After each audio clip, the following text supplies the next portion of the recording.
Assalamualaikum warahmatullahi wabarakatuh. Perkenalkan, nama saya Tiara Febrenita, NIM 1930201245 dari UIN Raden Patah Palembang, Fakultas Ilmu Tarbiyah dan Keguruan, Program Studi Pendidikan Guru Madrasah Ibtidaiyah angkatan 2019. Di sini saya akan membuat video untuk memenuhi tugas mata kuliah saya, yaitu Metodologi Pembelajaran Bahasa Indonesia Madrasah Ibtidaiyah oleh dosen pengangkuh, yaitu Ibu Haniatus Holika, MPD. Di video ini saya akan menjelaskan materi tentang pandangan peran bahasa Indonesia di Madrasah Ibtidaiyah, dampak bahasa asing bagi anak, dan upaya pelestarian bahasa daerah di Madrasah Ibtidaiyah. Yang pertama, saya akan menjelaskan tentang pandangan peran bahasa Indonesia di Madrasah Ibtidaiyah. Bahasa memegang peran penting dalam kehidupan sehari-hari. Dengan bahasa, seseorang dapat menyampaikan ide, pikiran, perasaan, atau informasi kepada orang lain, baik secara lisan ataupun secara tulisan.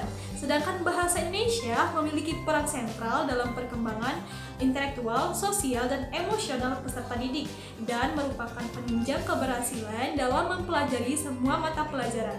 Pembelajaran bahasa Indonesia diharapkan mampu membantu peserta didik untuk mengenal dirinya, budayanya, dan juga budaya orang lain, mengemukakan gagasan, perasaan, berpartisipasi dalam masyarakat yang menggunakan suatu bahasa tersebut, dan menemukan serta menggunakan kemampuan analisis dan imajinatif yang ada dalam dirinya. Begitupun dengan bahasa Indonesia yang merupakan identitas bahasa negara kita, yaitu bahasa Indonesia. Pandangan tentang peran bahasa Indonesia di Madrasah Ibtidaiyah yaitu yang pertama, bahasa Indonesia adalah kebudayaan. Mengapa demikian? Karena bahasa Indonesia merupakan jantung kebudayaan kita. Maka peserta didik Madrasah Ibtidaiyah harus tetap melestarikan bahasa Indonesia tersebut sebagai warisan nasional kita. Dengan bangga menggunakan bahasa Indonesia, maka bangsa lain juga akan menghargai bahasa nasional kita. Kalau kita saja tidak menghargai dan menggunakannya, bagaimana dengan yang lain?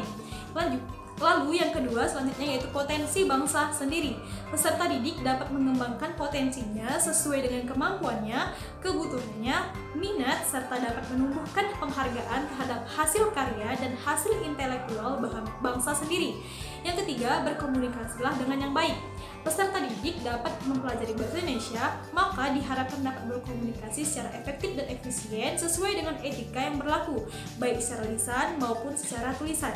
Yang keempat, lebih menghargai bangsa sendiri. Dengan belajar bahasa Indonesia, peserta didik Madrasah Ibtidaiyah dapat menghargai dan bangga menggunakan bahasa Indonesia sebagai bahasa persatuan dan bahasa negara kita, yaitu negara tercinta Republik Indonesia. Lalu yang kelima, lebih memahami bahasa Indonesia untuk kehidupan sehari-hari. Dengan belajar bahasa Indonesia, peserta didik dapat atau mampu memahami bahasa Indonesia dan menggunakannya dengan tepat dan kreatif untuk menjalankan semua aktivitasnya sehari-hari serta dalam menjalankan tujuannya sehari-hari. Yang keenam, meningkatkan kemampuan intelektual. Dengan belajar bahasa Indonesia, peserta didik dapat menggunakan bahasa Indonesia untuk meningkatkan kemampuan intelektual serta dapat digunakan dalam hal kematangan emosional dan sosialnya dalam kehidupan sehari-hari serta dalam hubungannya dalam lingkungan masyarakat sekitarnya.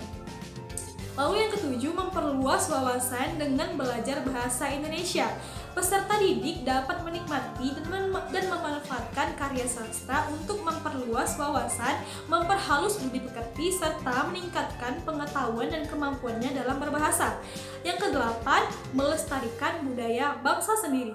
Dengan belajar bahasa Indonesia, peserta didik dapat menghargai dan mengembangkan sastra Indonesia sebagai khasanah budaya dan intelektual manusia sebagai bangsa Indonesia. Yang kesembilan, menumbuhkan rasa bangga dan kecintaan pada bangsa sendiri. Dengan belajar bahasa Indonesia, generasi muda atau peserta didik dapat menumbuhkan sikap bahasa yang positif terhadap bahasa Indonesia, seperti kesetiaan, kebanggaan, dan kesadaran akan adanya norma dalam berbahasa. Kesetiaan dalam hal ini artinya adalah di mana sikap mental si penutur mempengaruhi sikapnya dalam penggunaan bahasa Indonesia. Kebanggaan maksudnya adalah bahasa Indonesia menjadi identitas dari bahasa Indonesia yang merupakan bahasa negara dan bahasa nasional. Kesadaran erat kaitannya dengan norma dalam berbahasa yang merupakan aspek dari keterampilan menyimak, menulis, dan berbicara. Terakhir yang ke-10 yaitu lebih mendalami tata bahasa bangsa sendiri. Dengan belajar bahasa Indonesia, generasi muda dapat mampu menggunakan bahasa Indonesia dengan baik dan benar secara lisan maupun tulisan, terutama sebagai sarana pengungkapan dalam gagasan ilmiah. Seperti yang sudah kita ketahui bersama, dalam penulisan karya ilmiah, bahasa yang kita gunakan haruslah bahasa yang baku atau formal ya. Nah, dengan mempelajari bahasa Indonesia ini, kita akan diajarkan bagaimana cara penggunaan atau pemakaian bahasa Indonesia yang baik dan benar sesuai dengan konteks yang dibutuhkan. Selanjutnya, saya akan menjelaskan materi yang kedua, yaitu apa saja dampak bahasa asing bagi anak. Yang pertama, terlambat berbicara. Nah, anak rentan mengalami terlambat berbicara bila orang tua mengajarkan mereka bahasa asing sejak dini. Anak akan mengalami kebingungan dalam berbicara.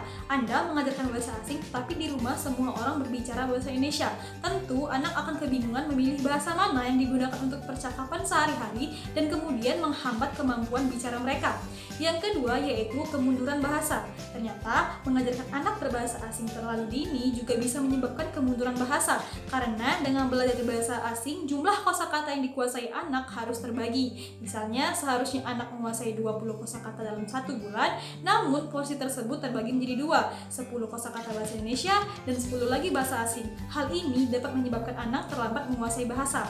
Yang ketiga, anak akan menjadi stres. Mengajarkan bahasa asing terlalu dini juga bisa menyebabkan anak menjadi stres. Ia yang harusnya aktif berbicara memiliki kecenderungan jadi pendiam. Karena itu, sebagai orang tua, sebaiknya Anda tidak memaksakan anak untuk memahami bahasa asing sejak dini. Akan ada masa di mana mereka haus akan ilmu dan akhirnya mempelajari banyak hal dengan sendirinya, termasuk bahasa asing tersebut.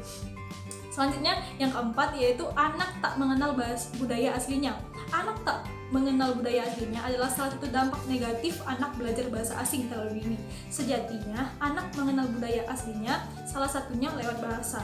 Jika anak jarang menggunakan bahasa aslinya, ia bisa saja tak kenal dengan budayanya sendiri. Artinya, negeri ini bakal kehilangan satu penerus budaya bangsa. Dengan menguasai bahasa ibu secara mantap, ia pun dapat menggali budaya negeri sendiri melalui berbagai cerita dari buku, video, dan media lainnya yang ia suka. Yang kelima atau yang terakhir, anak menjadi bingung bahasa. Ia kesulitan berkomunikasi dengan orang lain. Anak bingung bahasa adalah salah satu dampak negatif anak belajar bahasa asing terlalu dini. Tinggal di lingkungan yang mayoritas berbahasa Indonesia, maka bahasa itulah yang seharusnya diajarkan pertama kali pada anak. Istilahnya bahasa ibu. Ini penting karena anak akan berinteraksi dengan lingkungannya.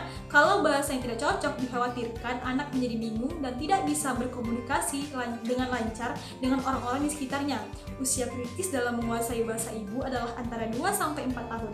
Menurut salah satu riset, penguasaan bahasa ibu akan berkurang jika diikuti instruksi mempelajari bahasa kedua dalam waktu panjang pada usia prasekolah. Nah, orang tua yang ambisius biasanya malah akan memaksakan anak untuk lebih aktif berbicara bahasa asing. Padahal cara itu akan membuat si kecil semakin bingung dan kehilangan kepercayaan diri. Saya akan menjelaskan materi yang ketiga, yaitu yang terakhir, upaya pelestarian bahasa daerah di Madrasah Ibtidaiyah. Seperti yang kita ketahui, di negara kita ini terdapat banyak sekali bahasa daerah. Setiap daerah tentu memiliki bahasa daerahnya masing-masing, yang tentunya berbeda dari daerah yang lain. Ada banyak cara yang bisa ditempuh dalam melestarikan bahasa daerah di Madrasah Ibtidaiyah. Salah satu di antaranya yaitu yang pertama, mempelajari bahasa daerah dengan giat dan tekun. Yang kedua, adanya pelajaran bahasa daerah di sekolah. Ini tentunya berkaitan dengan kurikulum, tentunya juga dengan usaha pemerintah. Tidak hanya kita, masyarakat, tetapi pemerintah juga harus ikut serta dalam upaya pelestarian bahasa daerah di Madrasah Ibtidaiyah. Yang ketiga, menggunakan bahasa daerah dalam pergaulan sehari-hari atau pada kondisi non-formal. Berbicara menggunakan bahasa daerah dengan teman sebaiknya menggunakan bahasa daerah dan dapat mencegah dari kepunahan bahasa daerah. Nah, mungkin itu saja yang dapat saya sampaikan dari ketiga materi tersebut. Lebih dan kurangnya saya mohon maaf, pada Tuhan saya mohon ampun. Saya akhiri, wabillahi taufiq wal hidayah. Wassalamualaikum warahmatullahi wabarakatuh.